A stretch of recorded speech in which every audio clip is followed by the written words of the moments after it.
So I was going to do a review of the bike and what it's like for new riders and as a first bike if you want to get 125.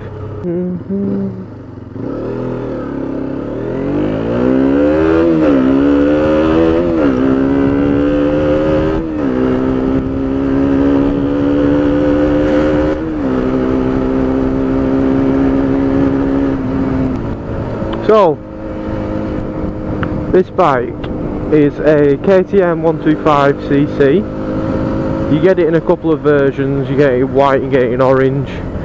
There's a few different sticker packs you can get for it. I've got the standard orange one, which is quite nice. I find it's quite nippy for a 125. I'm not saying it's the fastest. It's really light and it's quite small. So if you're a taller rider, I probably wouldn't recommend it because it would probably be quite uncomfortable. I'm 5'9", 5'10", and it fits me perfectly. It's not uncomfortable.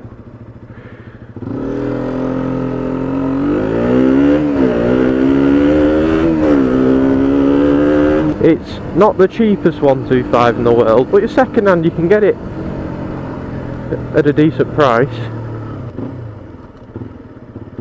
No indicator again.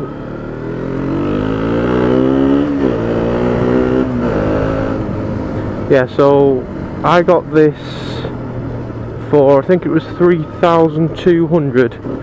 It had 2,100 miles on the clock and it's a 15 reg. Now you probably could pick one up for 2.5, I'd say. Decent year. If you're buying it private, you'd probably be cheaper, but if you're buying it from a dealership, you'd probably be able to get a bit of haggling done, knock a couple £100 off it.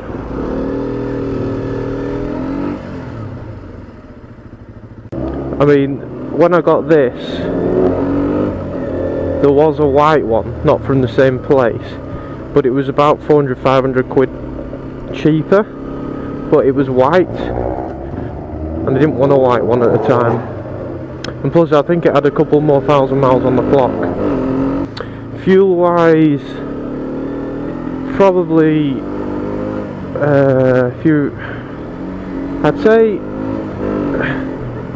a tenner every, I'd say 15 quid every 2 weeks, which isn't bad at all.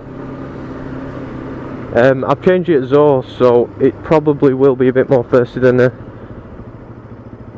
standard. As you can see, it's low. I can put my foot fully on the floor,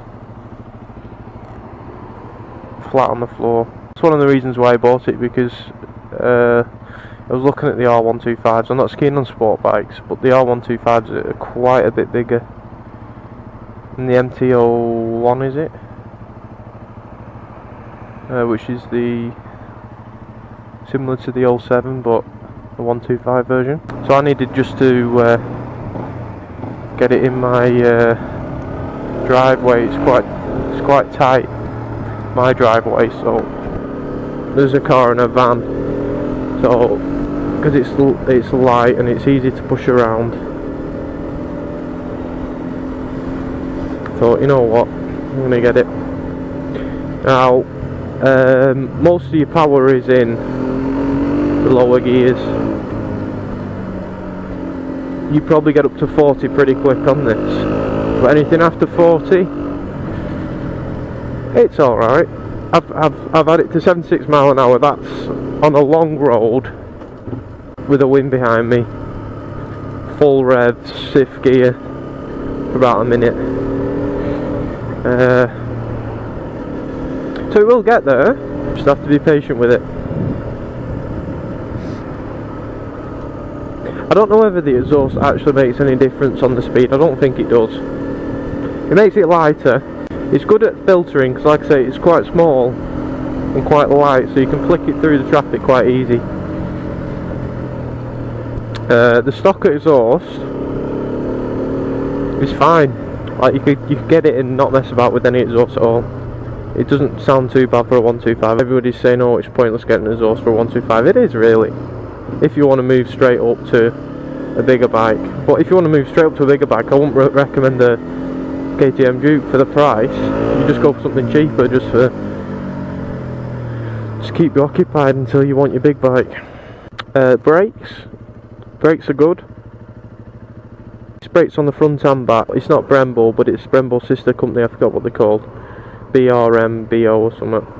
But if you're planning to keep a 125 for long enough, I would recommend putting a new exhaust on it. A couple £100 you get decent exhaust.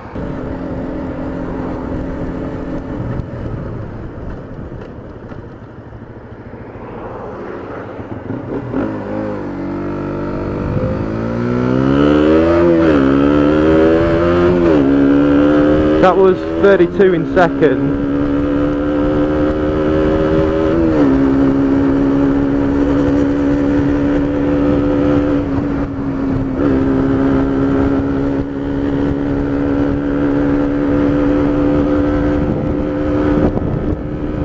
It's very reliable.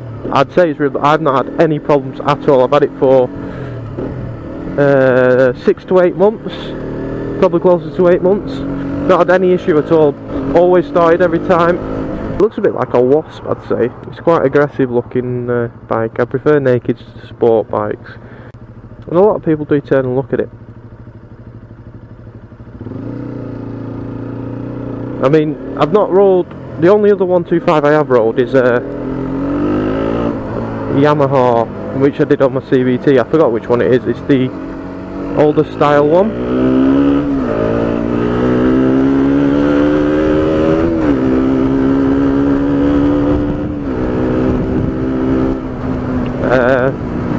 It's not the YBF, and that's like, if you pass your CVT and you're not confident at all, that's the sort of bike you go for. It's very slow.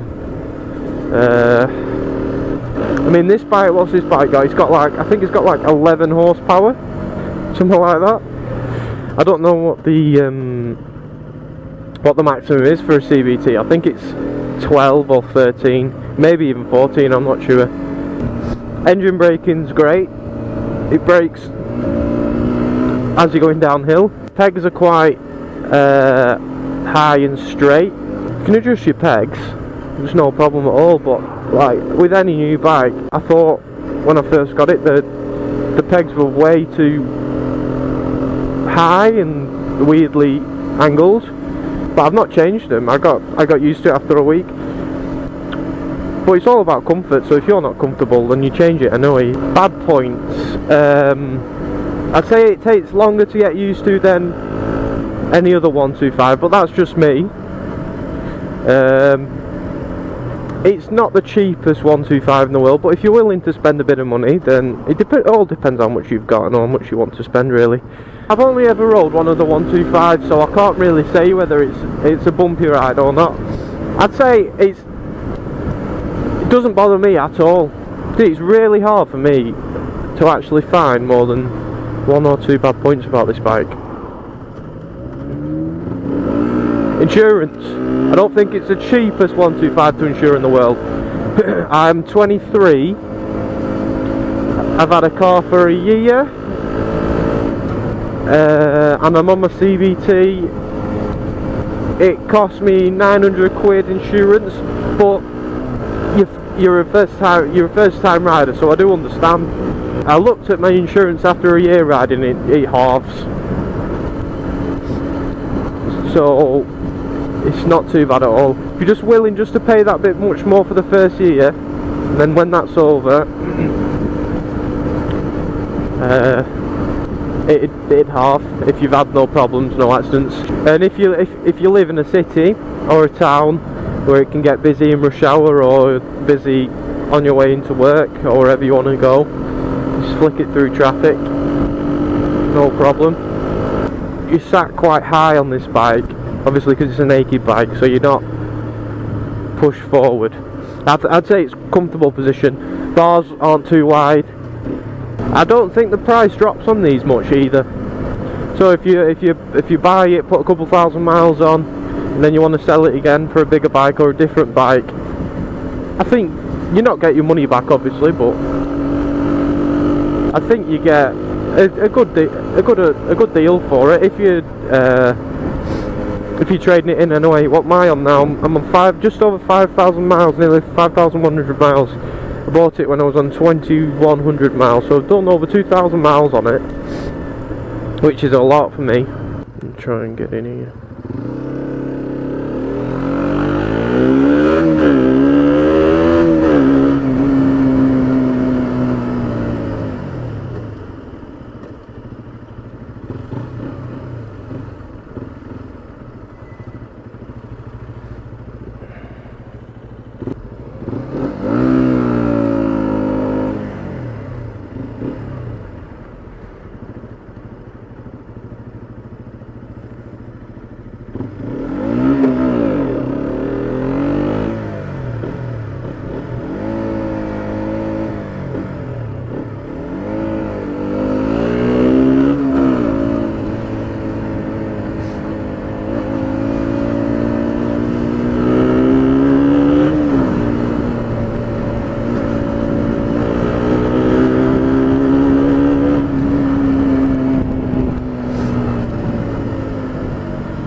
I say if you're looking for a city bike you're not afraid to spend a bit of money on, I would recommend the KTM Duke.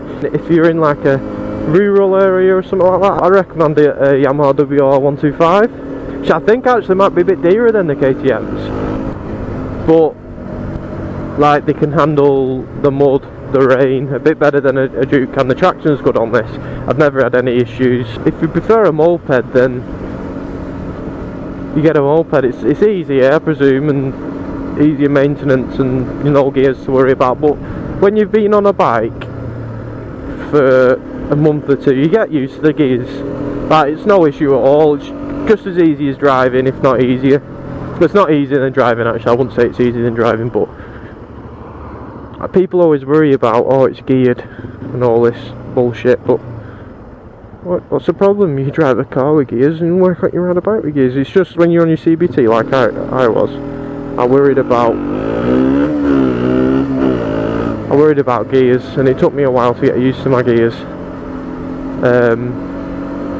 But everybody has to start somewhere.